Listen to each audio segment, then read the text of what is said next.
नमस्कार दोस्तों, जय माता दी। दोस्तों, मैं हेमलता उपाध्याय आप सभी का अपने चैनल पर बहुत बहुत स्वागत करती हूँ। दोस्तों, आज हम श्रवण करेंगे सावन मास महात्म के 27वें अध्याय को, जिसमें कर्क संक्रांति और सिंह संक्रांति के किए जाने वाले कार्य को बताया गया। ईश्वर बोले, हे संत कुमार, श्रावण मास में कर्क संक्रांति तथा सिंह संक्रांति आने पर उस समय जो कृत्य किए जाते हैं उन्हें भी मैं आपसे कहता हूँ। कर्क संक्रांति तथा सिंह संक्रांति के बीच की अवधि में सभी नदियाँ रजस्वला रहती हैं, अतः समुद्रगामिनी नदियों को छोड़कर उन सभी में स्नान नहीं करना चाहिए। कुछ ऋषियों ने यह कहा है कि अगस्त के उदय पर्यंत ही वह रजस्वला रहती हैं। जब तक दक्षिणा दिशा के आभूषण स्वरूप अगस्त उदित नहीं होते तभी तक वे नदियां रजस्वला रहती हैं और अल्प जल वाली कही जाती हैं। जो नदियां पृथ्वी पर ग्रीष्म ऋतु में सूख जाती हैं, वर्षा काल में जब तक 10 दिन न बीत जाएं तब तक उनमें स्नान नहीं करना चाहिए। जिन नदियों की गति स्वतः 8000 धनुष तक नहीं हो जाती तब तक वे नदी शब्द की संख्यावली नहीं होती, अपितु वे गर्त कही जाती हैं। कर्क संक्रांति के प्रारंभ में 3 दिन तक महानदियां रजस्वला रहती हैं। वे स्त्रियों की भांति चौथे दिन शुद्ध हो जाती हैं। हे मुनि, अब मैं महानदियों को बताऊंगा, आप सावधान होकर सुनिए। गोदावरी, भीमरथी, तुंगभद्रा, वैनिका, तापी, पयुषणी, ये 6 नदियां विंध्य के दक्षिण में कही गई हैं। भागीरथी, नर्मदा, यमुना, सरस्वती, विशोका, वित्सता, ये 6 नदियां विंध्य की उत्तर में कही गई हैं। ये 12 महानदियां देवर्षि क्षेत्र से उत्पन्न हुई हैं। हे मुनि, देविका, कावेरी, वंजरा, कृष्णा, ये महानदियां कर्क संक्रमण के प्रारंभ में 1 दिन तक रजस्वला रहती हैं। गौतमी नामक नदी कर्क संक्रमण होने पर 3 दिनों तक रजस्वला रहती है।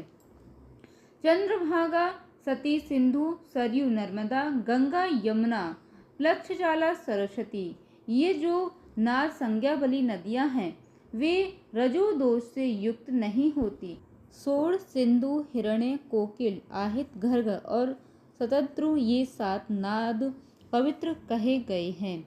धर्म द्रव्यमयी गंगा, पवित्र यमुना तथा सरस्वती, ये नदियां गुप्त रजो दोष वाली होती हैं, अतः ये सभी अवस्थाओं में निर्मल रहती हैं। जल का यह रजोदोष नदी तट पर रहने वालों को नहीं होता है।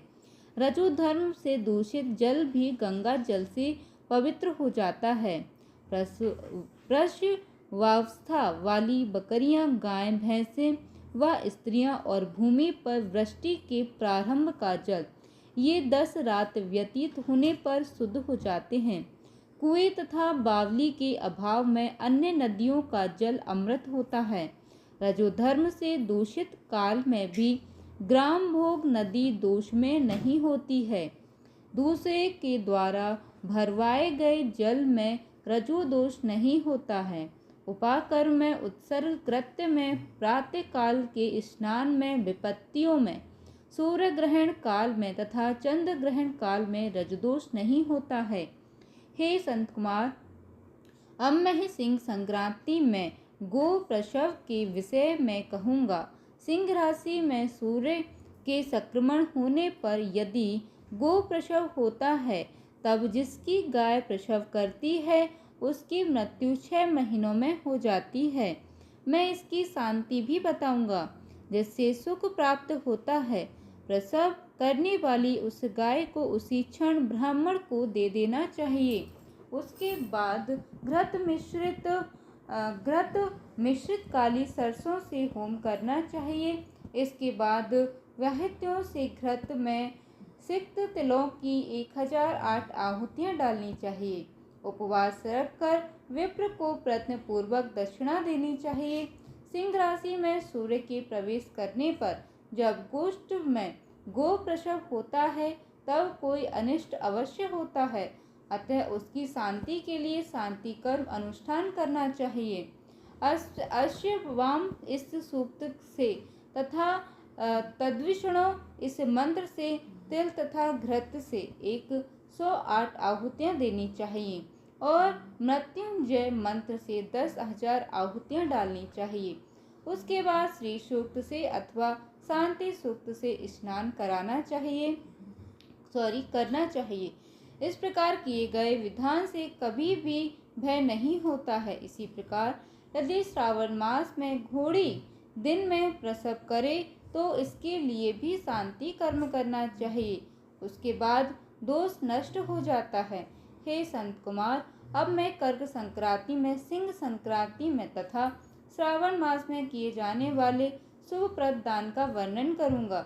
सूर्य के कर्क राशि में स्थित होने पर घृतधेनु का दान तथा सिंह राशि में स्थित होने पर सुवर्ण सहित छत्र का दान श्रेष्ठ कहा जाता है तथा श्रावण मास में दान अति श्रेष्ठ फल देने वाला कहा गया है।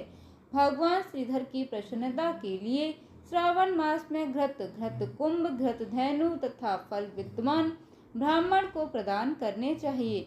मेरी प्रसन्नता के लिए श्रावण मास में किए गए दान अन्य मासों के दानों की अपेक्षा अधिक अक्षय फल देने वाले होते हैं। 12 महीनों में इसके समान अन्य मास मुझको प्रिय नहीं है। जब श्रावण मास आने को होता है तब मैं उसकी प्रतीक्षा करता हूँ। जो मनुष्य इस मास में व्रत करता है वह मुझे परम प्रिय होता है, क्योंकि चंद्रमा ब्राह्मणों के राजा हैं, सूर्य सभी के प्रत्यक्ष देवता हैं। ये दोनों मेरे नेत्र हैं। कर्क तथा सिंह की दोनों संक्रांतियां जिस मास में पड़े उससे बढ़कर किसका महात्म होगा। जो मनुष्य इस श्रावण मास में पूरे महीने प्रातः काल स्नान करता है वह 12 महीनों के प्रातः स्नान का फल प्राप्त करता है।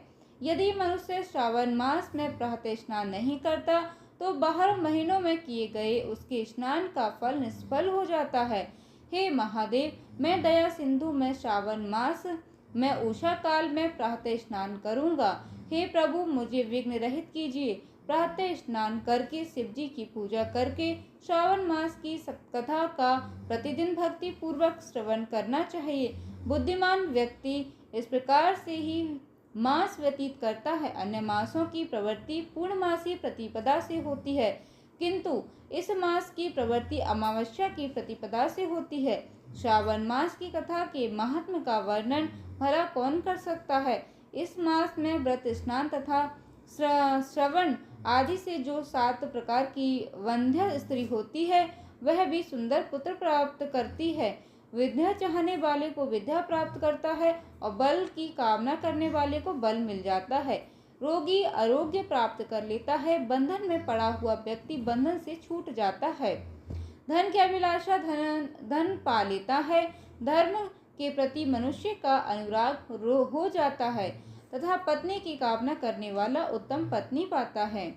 हे मानन आदि अधिक कहने से क्या प्रयोजन। मनुष्य जो जो चाहता है उसको पा लेता है और मृत्यु के बाद मेरे लोक को पाकर मेरे सानिध्य में आनंद प्राप्त करता है। कथा सुनाने के बाद वस्त्र आभूषण आदि से कथावाचक की विधिवत पूजा करनी चाहिए। जिसने वाचक को संतुष्ट कर दिया उसने मानो मुझ शिव को प्रसन्न कर दिया। श्रावण मास का महात्म सुनकर जो वाचक की पूजा नहीं करता यमराज उसके कानों को छेदते हैं और वह दूसरे जन्म में बहरा होता है। अतः सामर्थ्य अनुसार वाचक की पूजा करनी चाहिए। जो मनुष्य उत्तम भक्ति के साथ इस श्रावण मास महात्म्य का पाठ करता है अथवा सुनता है अथवा दूसरों को सुनाता है उसको अनंत पुण्य फल की प्राप्ति होती है। तो दोस्तों, इस प्रकार श्री स्कंद पुराण के अंतर्गत ईश्वर संत कुमार संवाद की श्रावण मास महात्म्य नदी रजोदो सिंह गौ प्रसव सिंह करकट श्रावण स्तुति वाचक पूजा कथन नामक 27वां अध्याय पूर्ण हुआ। उम्मीद करती हूँ दोस्तों कि आपको कथा अच्छी लगी होगी। कथा अच्छी लग जाती है तो प्लीज़ दोस्तों वीडियो को एक लाइक ज़रूर कीजिएगा। साथ ही हमारे साथ जुड़े रहने के लिए चैनल को सब्सक्राइब कीजिएगा। जय माता दी दोस्तों, धन्यवाद।